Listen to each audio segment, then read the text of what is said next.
친구의 아내를 살해를 한 건가요? 황 씨의 남편이자 자신의 친구인 백 씨가 직장이 멀어서 황 씨 혼자 있는 시간이 많아졌고, 장 씨 또한 아내가 집을 나간 상태라서 서로 의지하다 보니까 어느 순간부터 다른 마음이 생기게 된 거죠. 친구의 아내와 눈이 맞은 거네요. 사이가 가까워지면서 장 씨는 황 씨에게 200만 원, 500만 원 돈을 빌려줬다고 합니다. 목돈으로 한 번에 빌려준 5천만 원까지 합하면 1억 가까운 돈이 황 씨에게 흘러 들어간 거죠. 장 씨가 돈이 많았나요? 직업이 목수였는데 알뜰히 모은 재산이 꽤 있었습니다. 그런데 장 씨의 아들이 급전이 필요하게 되었죠. 황 씨에게 우선 5천만 원이라도 달라고 요구를 했지만 황 씨는 당신은 그 돈 없어도 안 사나 이렇게 꼼짝도 하지 않았다고 합니다. 계속되는 요청에도 황 씨가 매정하게 거절하면서 돈을 갚지 않자 장 씨의 마음속에서는 분노가 치밀기 시작합니다. 결국 장 씨는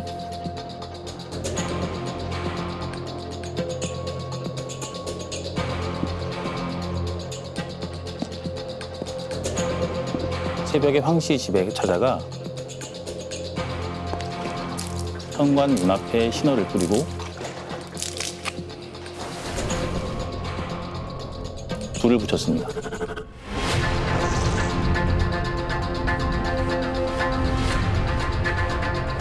처음이 아니었던 거네요. 그런데 중간에 큰 소리가 나면서 황 씨가 깨어난 거예요. 바로 119에 신고를 했고 장 씨의 살해 계획은 실패로 돌아갔습니다. 집에 불을 낸 사람이 내연남인 장 씨였다는 거를 모르고 지나갔나요?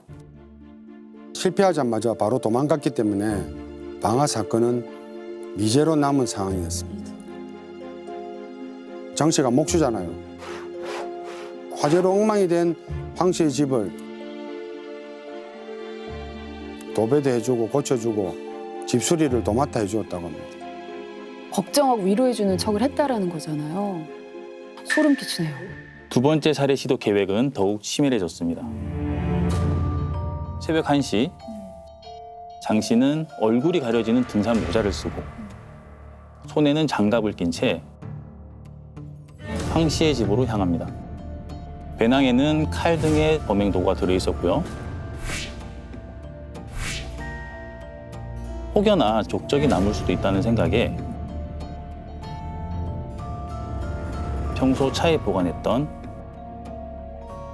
황 씨의 등산화를 신습니다. 성인 남자가 240을 어떻게 신죠? 맞지도 않은 신발을 뒤꿈치를 접어서 아, 구겨서. 좀 불편함을 감수하더라도 들키지 않으려고. 새벽 1시 반에 황 씨는 일을 마쳤고 집으로 돌아왔습니다. 근처에서 기다리는 장 씨는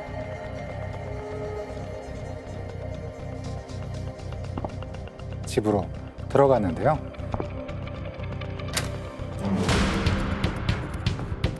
마지막으로 돈을 달라고 요구했는데 황 씨는 거절했습니다.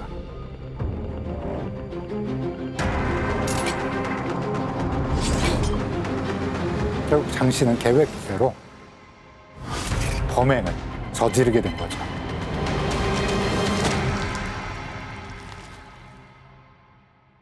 장 씨의 집을 압수수색했을 때 왜 범행 도구들이 나오지 않았던 거죠? 범행 직후 집으로 와서 옷을 다 갈아입은 다음에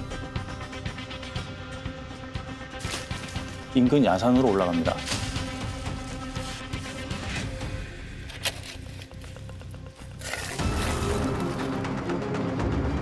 범행 도구랑 입었던 옷가지들을 땅에 묻었고요. 손에 꼈던 장갑은 다시 잘게 잘라서 변기에 버렸다라고 진술합니다. 이 사람 초범 맞나 싶은 게 너무 치밀한데요. 빌려준 돈 못 받았다고 굳이 내연녀를 죽여야 했을까요? 장 씨는 내연녀가 자신의 말을 무시하며 돈을 갚지 않았다라고 진술합니다. 결국 내연녀의 태도가 분노를 촉발시켰고 무시한 대가를 반드시 치르게 하겠다라는 집착적인 생각이 범인의 마음속에 자리 잡게 되었을 겁니다. 아내를 죽인 범인이 오랜 친구였다라는 걸 알게 된 남편. 야, 진짜 얼마나 힘들었을까요? 양쪽 집안이 발칵 뒤집혔습니다. 동네에서 또 가족 사이에서 범인의 평판이 그렇게 나쁘지 않았거든요. 피해자의 남편분 역시 망연자실하는 모습이었습니다.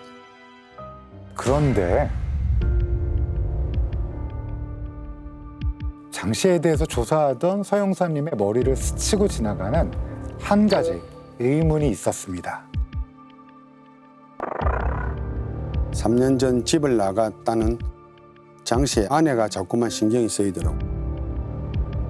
어떤 게 의심스러우셨나요? 가족이 집을 나가게 되면 가출 신고랑은 별도로 전단지를 만든다든지 주변 사람들을 통해 수소문을 한다든지 찾기 위한 어떤 노력을 하게 되잖아요. 맞아, 엄청 찾아다니잖아. 그런데 장 씨는 그러한 행동이 전혀 없었습니다. 장 씨와 아내 서 씨와의 관계는 어땠다고 하던가요? 아내인 서 씨는 평소에 굉장히 털털하고 억센 성격이었고 장 씨는 꼼꼼한 성격으로 좀 예민한 편이라고 합니다. 그래서 평소에 성격 차이로 인한 다툼이 잦았다는 거예요. 아내가 도박 때문에 집을 나갔다고 했으니까 빚이 많았을 수도 있고 정이 다 떨어져서 안 찾아왔을 수도 있지 않나요? 관계가 안 좋았으면? 아내 서정희 씨는 건설 현장에서 일을 했습니다. 억척같이 일을 해서 남자 이상의 임금을 받았다고 하더라고요. 함께 일했던 사람들을 주변을 전부 탐문을 했습니다. 도박에 빠졌다는 증언은 단 하나도 안 나왔습니다. 보통 잠깐 외출할 때도 휴대전화, 뭐 지갑 다 가지고 나가잖아요. 근데 자녀들에게 확인을 해봤더니 어머니 가출 이후에 집에서 지갑 등 소지품을 봤다는 거예요. 사람만 없어진 거네요. 도박 때문에 집을 나간 거라면 지갑은 있어야 될 것 같은데. 게다가 아내 서 씨는 평소에 세 자녀와 손주들에 대한 애정이 월등히 컸다고 하더라고요. 없는 형편에도 현금으로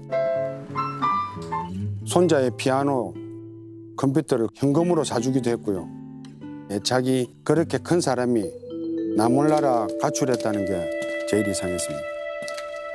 자식들이 수소문하고 찾으려고 막 난리가 났을 텐데 왜 안 했겠습니까? 발을 동동 구르면서 찾아다녔죠. 하지만 도저히 행방을 알 수 없으니 차츰차츰 포기하게 된 거였습니다. 아버지인 장 씨가 단호하게 도박 때문에 나간 거라고 말하기도 했고요. 집을 나갔다 하더라도 몰래 자식들하고는 연락을 했을 것 같은데. 무조건 하지. 그런데 세 자녀의 통신 수사 결과를 보니까 3년간 단 한 차례도 서 씨와 연락을 한 흔적이 나오지 않았습니다. 이상하다. 남편 장 씨가 가출한 아내 앞으로 매월 20만 원씩 보험금을 내고 있었습니다. 집을 나간 것 뿐이니까 보험을 내놓은 거는 자연스러운 거 아닌가요? 혹시 돌아올 수 있으니까? 가출 신고가 되고 5년이 지나면 실종으로 인정이 돼서 보험금을 받을 수 있었습니다. 장 씨가 가출 실종자 생명보험금 수령에 대해 상담이 있었다는 당시 보험사의 직원 진술을 확보를 했습니다. 가출이라는 말은 그냥 남편의 워딩인 거잖아요. 이 또한 남편의 자백에 의존할 수밖에 없는 상황이었는데요. 서영사님은 세상 돌아가는 이야기를 나누던 중 문득 장 씨에게 아내에 대한 이야기를 묻기 시작합니다. 가출한 아내하고는 부부 사이가 어땠습니까? 문제 없었습니다. 가출 전까지 잦은 다툼이 있었던 걸로 확인이 되던데요. 아니에요. 별다른 문제는 없었고 아내가 도박 때문에 나간 겁니다. 핸드폰은 가져갔었어요. 글쎄 그런 것 같은데요.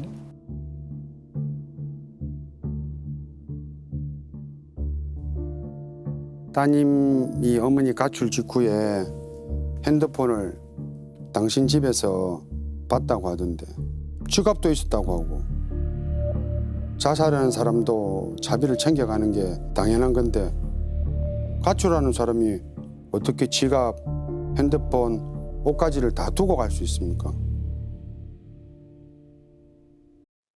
어떻게 생각하세요?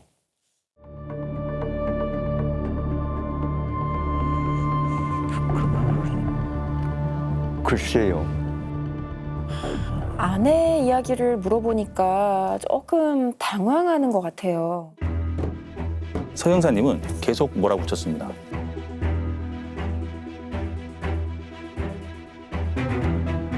장 씨의 입술이 하얗게 뜨고 마른 침을 삼키더라고요.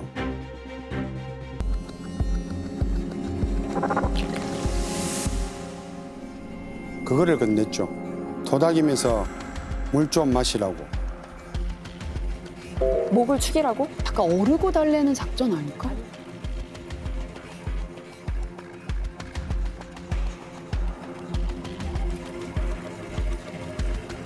장 씨가 컵을 잡자 바로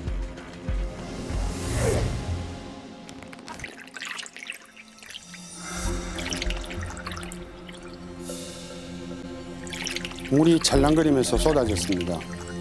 손을 떨지 않기 위해 힘을 준 탓이지요. 얇은 종이가 우그러질 수밖에 없었던 것입니다. 뭔가 있구나는 확신을 가지게 됐습니다. 자, 이야기해 봅시다. 아니 어디 있습니까? 어머니 얘기를 하니까 따님이 엄청 웃디다. 아직도 그렇게 어머니를 그리워하고 있는데 죽었는지 살았는지 일러줘야죠.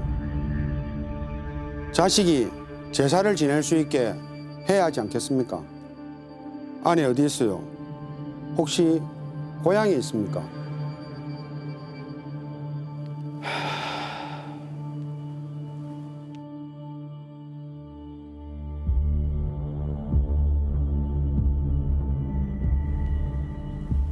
집에 있습니다. 집에 있다고요?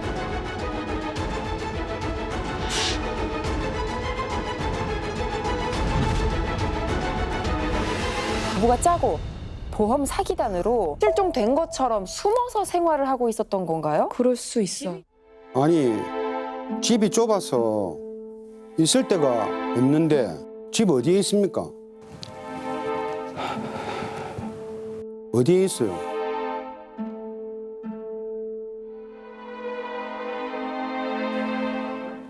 방바닥에 있습니다. 방바닥? 왜 방바닥에 있어?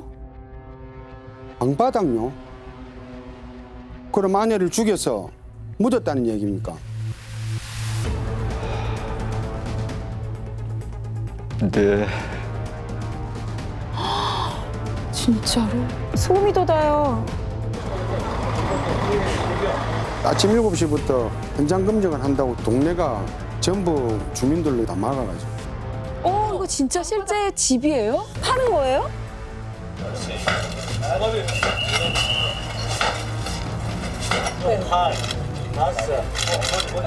세상에 유골이 나온 거예요?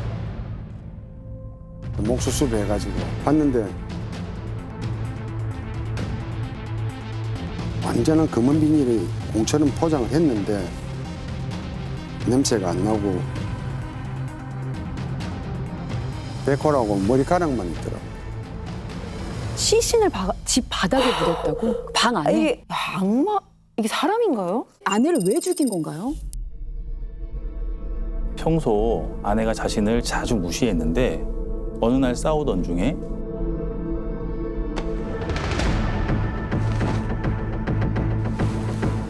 엉겁결에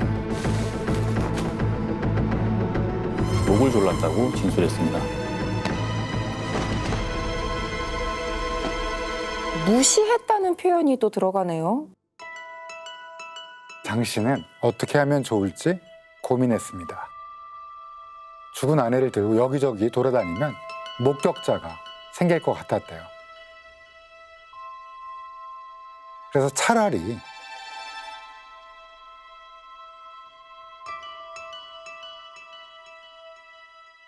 집안에 묻어버리자. 처음엔 아내의 시신을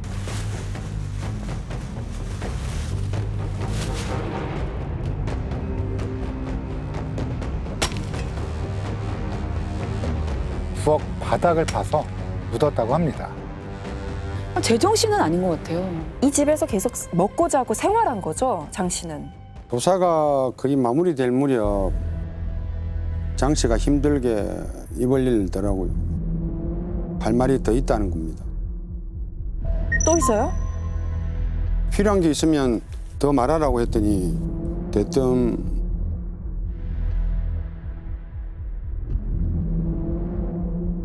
머리는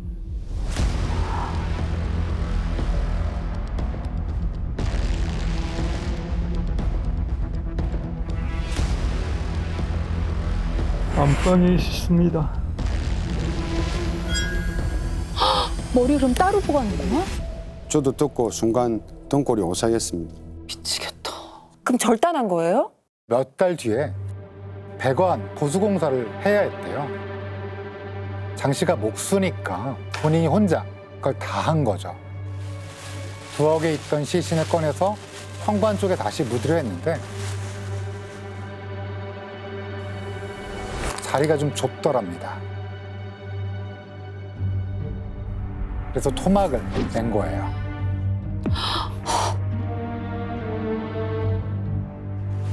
몸통은 현관 쪽에, 머리는 안방 쪽에 묻은 겁니다. 시멘트로 어찌나 정교하게 발라놨던지 발굴할 때 애를 먹었습니다.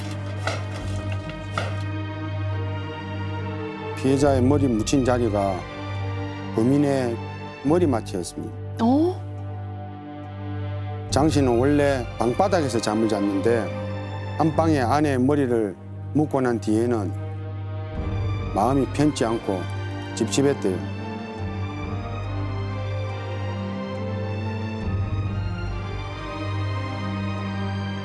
그래서 그 뒤부터 침대 생활을 했다고 진술했습니다.